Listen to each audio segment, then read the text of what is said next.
വന്ന് ജസ്റ്റ് ഇങ്ങനെ ഫോൺ എടുത്തിട്ട് ഹലോ ഇവിടെ ഒരു കുഴപ്പമില്ല എന്ന് പറയലും മിസൈൽ എൻ്റെ കയ്യിൽ വന്ന് വീഴുകയും ചെയ്തു. ബാക്കി ഞാൻ സൗണ്ട് പോലും കേട്ടില്ല ശരിക്കും.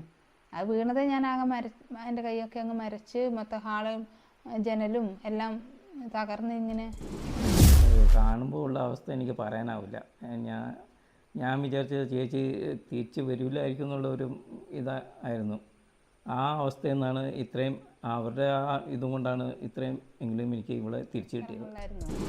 അപ്പോൾ ഇത് പിന്നെ കുറച്ച് ബോർഡർ ഏരിയ, പക്ഷെ നമ്മൾ ഓർക്കുന്നില്ല, ഇങ്ങനെ വീഴുന്നൊന്നും നമ്മൾ ഓർക്കുന്നില്ലല്ലോ. അങ്ങനെ നല്ല ജോബായിരുന്നു, അതുകൊണ്ട് കയറിയത് അവിടെ. പക്ഷേ ഇവിടെ മിസൈലൊക്കെ ഇങ്ങനെ നല്ല പ്രശ്നമുണ്ടെന്ന് എനിക്കറിയാമായിരുന്നു ആദ്യമേ, എല്ലാവരും പറഞ്ഞൊക്കെ അറിയാം. പക്ഷേ നമുക്ക് പറ്റുമെന്ന് വിചാരിച്ചിട്ടില്ല. ഞാൻ എൻ്റെ സ്പൈനൽ കോഡ് ഇഞ്ചുറി പറ്റിയത് അവിടെ ബുള്ളറ്റ് കയറിയായിരുന്നു.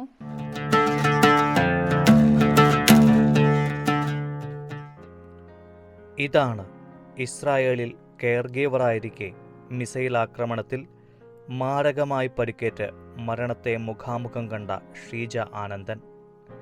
2023 ഒക്ടോബർ 7 ഇസ്രായേലിലെ അഷ്കോണിലുണ്ടായ മിസൈൽ സ്ഫോടനമാണ് കണ്ണൂർ പയ്യാവൂർ സ്വദേശിയായ ഷീജയുടെ ജീവിതം മാറ്റിമറിച്ചത്. കയ്യിൽ പതിച്ച മിസൈൽ ഷീജയുടെ നട്ടെല്ലിനും കൈക്കും തുടയ്ക്കും മാരകമായി പരിക്കേൽപ്പിച്ചു. ശേഷിച്ച കാലം കിടക്കയിൽ തന്നെയാകുമെന്ന് പലരും കരുതിയപ്പോഴും ഇസ്രായേൽ ഷീജയ്ക്കൊപ്പം നിന്നു. മികച്ച വൈദ്യസഹായം നൽകി.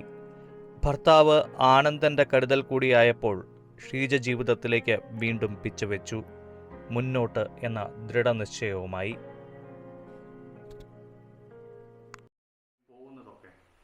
പോകുന്നത് ഞാൻ കെയർ ഗീവർ ജോബിന് വേണ്ടി പോകുന്നതാണ്, ഒരു 8.5 വർഷം മുമ്പ്.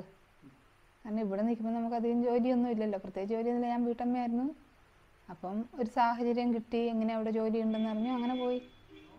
ഏജൻസി വഴിയാണ് പോയത്.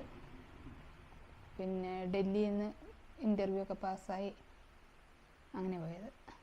ചെന്നിട്ട് എനിക്ക് അങ്ങനെ ബാഡ് എക്സ്പീരിയൻസ് ഒന്നും ഉണ്ടായിട്ടില്ല. ഞാൻ 8 വർഷമായിട്ടും ഒരു 6-7 വർഷത്തോളം സംതിങ് അത്രയും നാൾ ഞാൻ ലൂത് എന്ന് പറഞ്ഞ സ്ഥലത്താണ് വർക്ക് ചെയ്തുകൊണ്ടിരുന്നത്.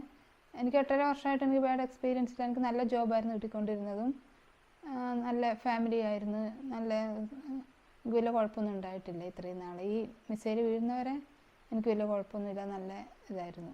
ഞാൻ ഇവിടെ വന്നിട്ട് 1 വർഷമായതുള്ളൂ. എൻ്റെ വിസ, ലാസ്റ്റ് വിസ, നമുക്ക് പല വിസ ഉണ്ട്, നോർമൽ വിസ, പിന്നെ സ്പെഷ്യൽ വിസ, 188 അങ്ങനെയൊക്കെ പറയുന്നുണ്ട്. ഞാനിത് 188 വിസ ആയിരുന്നു. അപ്പോൾ ഹാൻഡിക്യാപ്ഡ്, പിന്നെ നമ്മുടെ പെൻഷന് മുമ്പുള്ള പേഷ്യൻസിന് കിട്ടണം, അങ്ങനെ തപ്പി ഞാൻ ഇവിടെ പോയത്. അതിന് മുമ്പ് ഞാൻ വേറെ സ്ഥലങ്ങളിലായിരുന്നു.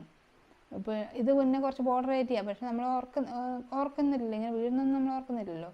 അങ്ങനെ നല്ല ജോബായിരുന്നു, അതുകൊണ്ട് കയറിയത് അവിടെ. പക്ഷേ ഇവിടെ മിസൈലൊക്കെ ഇങ്ങനെ നല്ല പ്രശ്നമുണ്ടെന്ന് എനിക്കറിയാമായിരുന്നു ആദ്യമേ, എല്ലാവരും പറഞ്ഞൊക്കെ അറിയാം. പക്ഷേ നമുക്ക് പറ്റുമെന്ന് വിചാരിച്ചിട്ടില്ല. പിന്നെ ഞാൻ സാധാരണ 9:30 എഴുന്നേക്കാറുള്ളൂ. എനിക്ക് അന്നേരം എഴുന്നേക്കുണ്ട്. ഇതെന്ന് പറഞ്ഞാൽ അന്ന് 6:30 ആകുമ്പോൾ സൈറൺ വന്നു. അന്നേരം ഞാൻ എഴുന്നേറ്റു.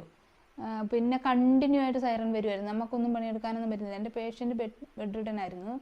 അപ്പം ഒരു 9 മണിയെല്ലാം ആയപ്പം ഈ സൈറൺ അങ്ങ് നിന്നു കുറച്ച് സമയത്തേക്ക്. അപ്പം ഞാൻ പെട്ടെന്ന് എൻ്റെ പണിയൊക്കെ തീർക്കണമല്ലോ, അതിന് വേണ്ടിയിട്ട് ഞാൻ പെട്ടെന്ന് അമ്മച്ചീൻ്റെ കാര്യങ്ങളൊക്കെ ചെയ്തുകൊണ്ടിരിക്കുമ്പം പെട്ടെന്ന് എൻ്റെ ഫോൺ ഞാൻ മാറ്റി ഹാളിൽ കൊണ്ടുവച്ചിട്ടുണ്ട്. അതും ഞാൻ സൈലൻ്റ് ആക്കി വെച്ചു, ആരും വിളിക്കണ്ടെന്ന് ഓർത്ത്. കാരണം നമ്മുടെ വീട്ടിൽ നിന്ന് ഇവിടുന്നൊക്കെ വിളിച്ചു ചോദിച്ചുകൊണ്ടിരിക്കും ഇത് അറിഞ്ഞിട്ട്. അപ്പോൾ എൻ്റെ ഹസ്ബൻഡ് 1-2 പ്രാവശ്യം വിളിച്ചു. അത് വെച്ച ഒരു 10 മിനിറ്റ് കഴിഞ്ഞപ്പോൾ ആദ്യം ഇവർ വിളിച്ചു എന്നെ, എന്തുണ്ട് അവിടെ വിശേഷം എന്നറിയാൻ വേണ്ടി, എന്തെങ്കിലും കുഴപ്പമുണ്ടെന്ന് അറിയാം. അപ്പോൾ എൻ്റെ എംപ്ലോയറുടെ മോൻ എന്നെ വിളിച്ചിട്ട് പറഞ്ഞു, നിൻ്റെ ഫോൺ അടിക്കുന്ന എടുത്തിട്ട് പറയും, വീട്ടിൽ നിന്ന് വിളിക്കുന്ന എടുത്ത് പറയും, ഇവിടെ ഒരു കുഴപ്പമില്ല എന്ന് പറയുന്നത്. അതിന് വേണ്ടിയിട്ട് ഞാൻ ഹാളിലേക്ക് വന്നതാണ്. അപ്പോൾ വന്ന് ജസ്റ്റ് ഇങ്ങനെ ഫോൺ എടുത്തിട്ട് ഹലോ ഇവിടെ ഒരു കുഴപ്പമില്ല എന്ന് പറയലും മിസൈൽ എൻ്റെ കയ്യിൽ വന്ന് വീഴുകയും ചെയ്തു. ബാക്കി ഞാൻ സൗണ്ട് പോലും കേട്ടില്ല ശരിക്കും. അത് വീണതേ ഞാൻ ആകെ എൻ്റെ കൈയൊക്കെ അങ്ങ് മരച്ച് മൊത്തം ഹാളും ജനലും എല്ലാം തകർന്ന് ഇങ്ങനെ അങ്ങനെയായിരുന്നു.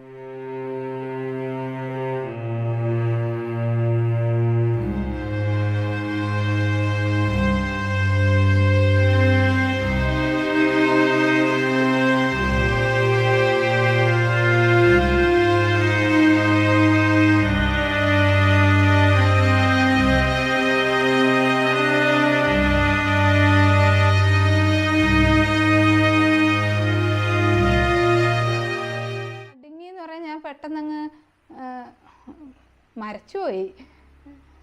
നടുങ്ങിയെന്ന് പറയാൻ അങ്ങനെ തോന്നിയിട്ടില്ല, എന്തോ ബ്ലാങ്ക് ആയിപ്പോയി. അതുകൊണ്ട് അത് കഴിഞ്ഞിട്ടാ ഹോസ്പിറ്റലിൽ പോയല്ലോ. ആദ്യം വീണപ്പോൾ ഞാൻ അത്രയും സീരിയസ് ആയിട്ടൊന്നും എടുത്തിട്ടില്ല, കാരണം എനിക്കങ്ങനെ വേദന വന്നില്ല, മരച്ചു പോയപ്പോൾ. അപ്പോൾ എനിക്ക് അറിയില്ല ഇങ്ങനെ വലിയ സീരിയസ് ഉണ്ടെന്നൊന്നും എനിക്കറിയില്ല. ഞാൻ ഒരാഴ്ചയെല്ലാം കഴിഞ്ഞ് കഴിഞ്ഞിട്ട് എനിക്ക് ഓരോന്നോരോന്ന് മനസ്സിലായത്. ഹോസ്പിറ്റലിൽ ചെന്ന് കഴിഞ്ഞപ്പം ആദ്യം ഞാനോർത്ത് കഴിക്കേ ഉള്ളൂന്ന്, പിന്നെ വയറുവേദനയുണ്ട്, നടുവേദനയുണ്ട്, അങ്ങനെ ഓരോ ദിവസം കഴിയുന്നവരുമല്ലേ നമ്മൾ മനസ്സിലാക്കുന്നത്. അത് കഴിഞ്ഞിട്ട് എനിക്ക് ആകെ അപ്സെറ്റ് ആയത്. ആദ്യത്തെ ദിവസങ്ങളിൽ എനിക്കങ്ങനെ തോന്നിയിട്ടില്ല, അറിയില്ലായിരുന്നു എനിക്കതെല്ലാം പറ്റിയിട്ടുണ്ടെന്ന്. ഒന്നാമത് വേദന ഫീൽ ചെയ്യുന്നില്ലായിരുന്നു, മരച്ചിട്ട് മൊത്തം.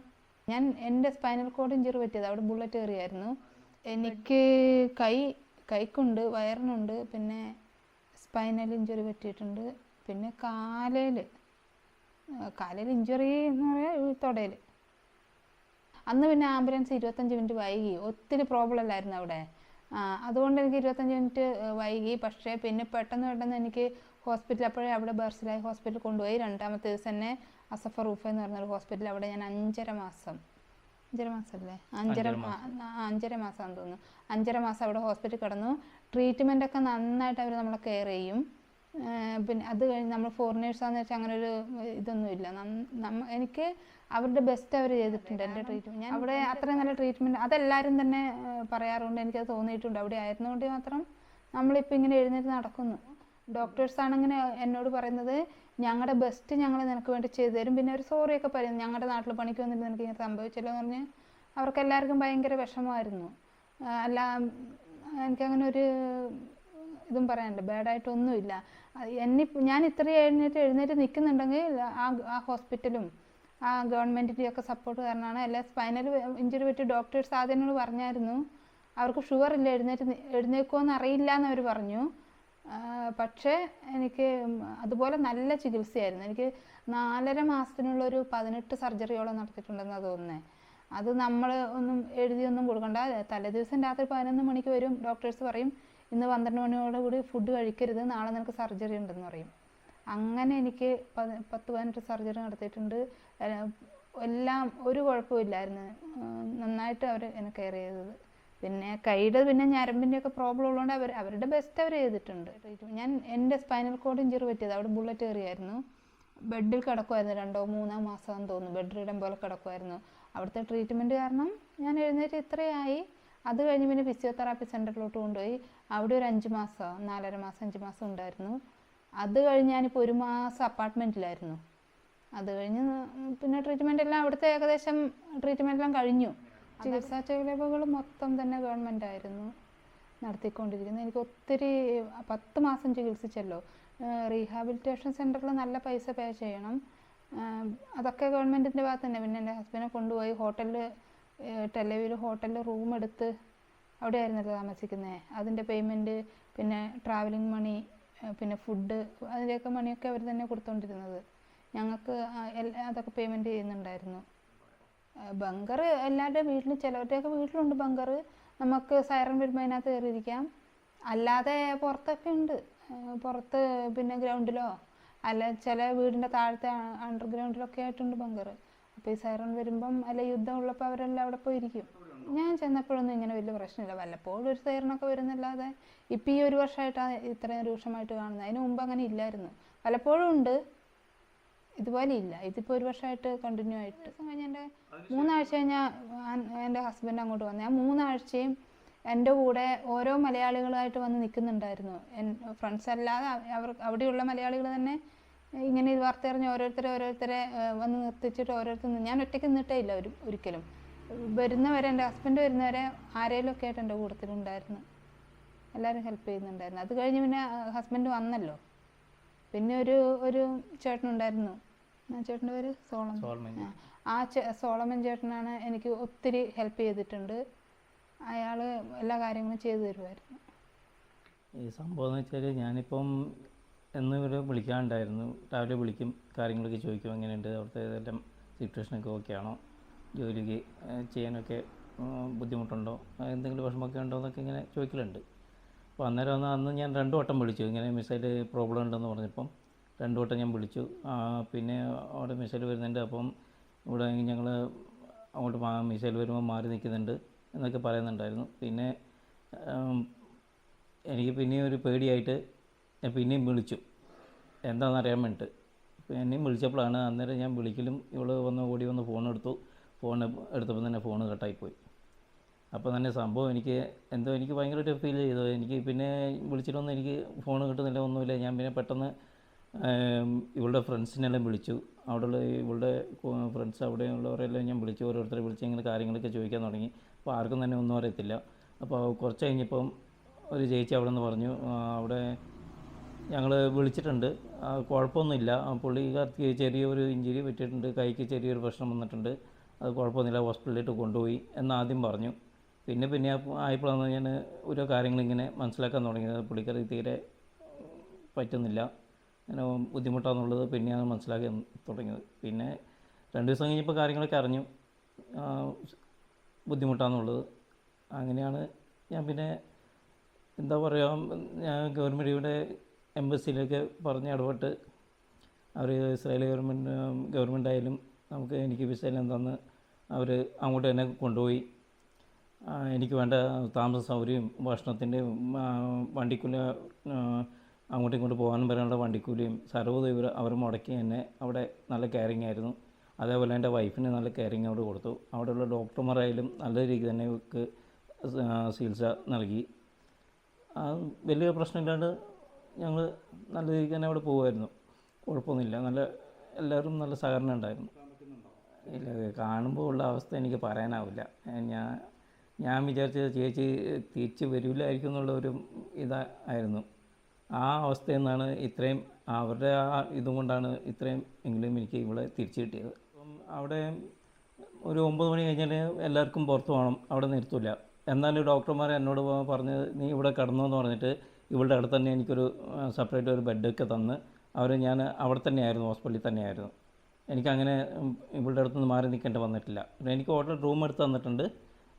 അവിടെ ഞാൻ അത്യാവശ്യം കുളിക്കാനും ഒന്ന് പല്ലുവെക്കാനും ഒക്കെ ആയിട്ട് ഞാൻ ഉണ്ടായിട്ടുള്ളൂ. ഫുൾ ടൈം ഞാൻ ഇവളുടെ അടുത്ത് തന്നെയായിരുന്നു. അതുപോലെ അവരത്രേ സഹായം നമുക്ക് വേണ്ടി എല്ലാം ചെയ്തു തന്നിട്ടുണ്ട്. അതുപോലെ ബങ്കർ പോലെ ഒരു റൂമാണ് ഞങ്ങൾക്ക് സെറ്റ് ചെയ്തത്. എനിക്ക് പേടിയായിരുന്നു ആദ്യം, ഒരു ട്രോമ പോലെ ഉണ്ടായിരുന്നു.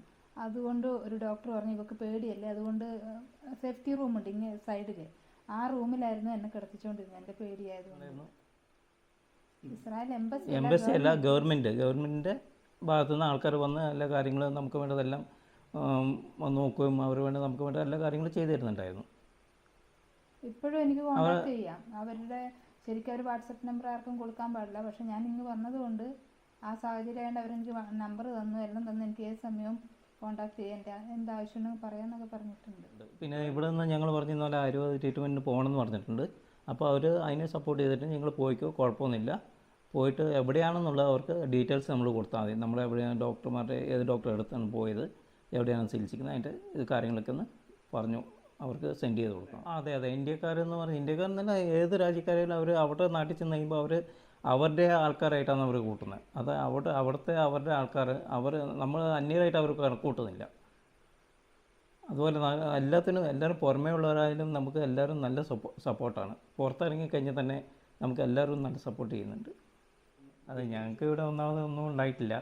ഇപ്പം ഇവിടെ ഇസ്രയേലിലേക്ക് പോയ പിന്നെയാണ് ഞങ്ങൾ ഈ പറഞ്ഞ വീടൊക്കെ ഒന്ന് പുതുക്കിയെടുത്തു, എല്ലാം മറ്റുള്ള പണികളൊക്കെ ചെയ്ത്, പിള്ളേരുടെ പഠിത്തം ഭംഗിയായിട്ട് നടന്നു. അപ്പം ഒരു ബുദ്ധിമുട്ടില്ലാണ്ട് ഞങ്ങൾ കഴിഞ്ഞു പോയി.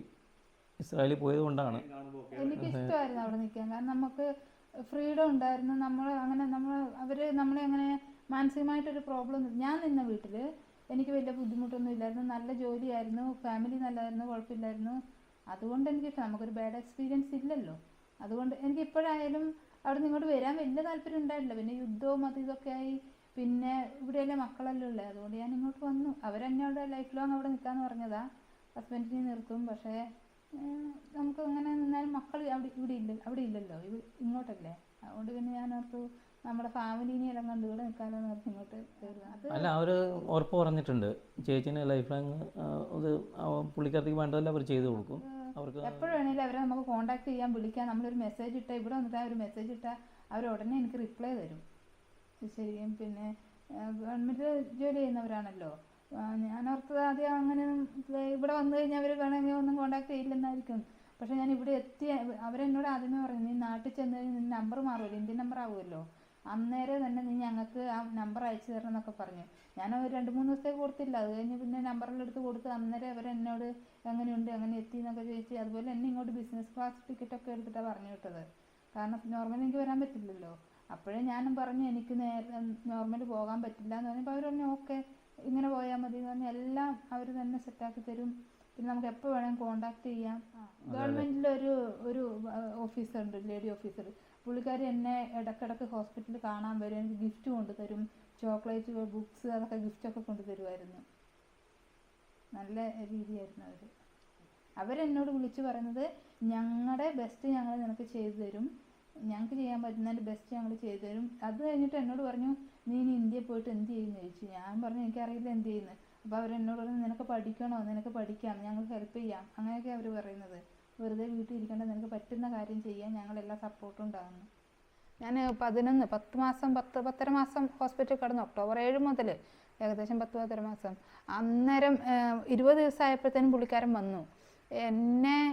ഒത്തിരി എന്നെ മെൻ്റലി ഒരുപാട് സപ്പോർട്ട് ചെയ്തു. അതുപോലെ ഞാൻ ബെഡ്റിഡനായിട്ട് എന്നെ പിള്ളേരെ നോക്കുന്ന പോലെ ഇത്രയും നാൾ നോക്കി. അത് മെൻ്റലി എനിക്ക് ഒരുപാട് സപ്പോർട്ട് ചെയ്തത് അത് കാരണം കൂടിയാണ് ഞാനിങ്ങനെ എഴുന്നേറ്റ്. മെൻ്റലി ആയിട്ട് ഒത്തിരി ഞാൻ ഡൗൺ ആകുമ്പോൾ എന്തായാലും പറയാം കുഴപ്പമില്ല, ബെഡിലായാലും കിടന്നാലും നീ ജീവനോടുണ്ടല്ലോ, അത് മതി എന്നുള്ള രീതിയിൽ പറഞ്ഞ് മെൻ്റലി എനിക്ക് ഒരുപാട് സപ്പോർട്ട് തന്നിട്ട് അതുകൊണ്ട് കേട്ടോ ഞാൻ എഴുന്നേറ്റ് വന്നതിൻ്റെ ഒരു മെയിൻ റീസൺ ഇവരും കൂടി ഉണ്ട്. കുടുംബം എൻ്റെ 2 മക്കൾ, ഒരാൾ BSc നഴ്സിംഗ് കഴിഞ്ഞു, ഒരാൾ നഴ്സിങ്ങിന് ജോയിൻ ചെയ്യുന്നു, പിന്നെ എൻ്റെ അമ്മ ഞങ്ങളുടെ കൂടെ ഉണ്ട്, പിന്നെ ഹസ്ബൻഡും. കാരണം നമ്മൾ സാധാരണക്കാരായിരുന്നല്ലോ. ഇവിടെ ആയിരുന്നെങ്കിൽ നമ്മൾ കൊടുക്കും, പക്ഷെ നമ്മൾ ലോൺ എടുത്തു അങ്ങനെ ഇങ്ങനെയൊക്കെ. പക്ഷേ അവിടെ പോയതുകൊണ്ട് എനിക്ക് അങ്ങനെയൊന്നും വേണ്ടി വന്നില്ല. പിള്ളേരെ നല്ല രീതിയിൽ പഠിപ്പിക്കാൻ പറ്റി. അതൊക്കെ കഴിഞ്ഞേ ഇത് സംഭവിച്ചു, അതൊരു സമാധാനം.